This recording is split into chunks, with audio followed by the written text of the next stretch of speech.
के जाती होले असही बेलूरी हो।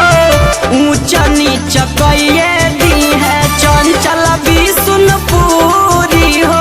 चंचल विष्णुपुरी हो।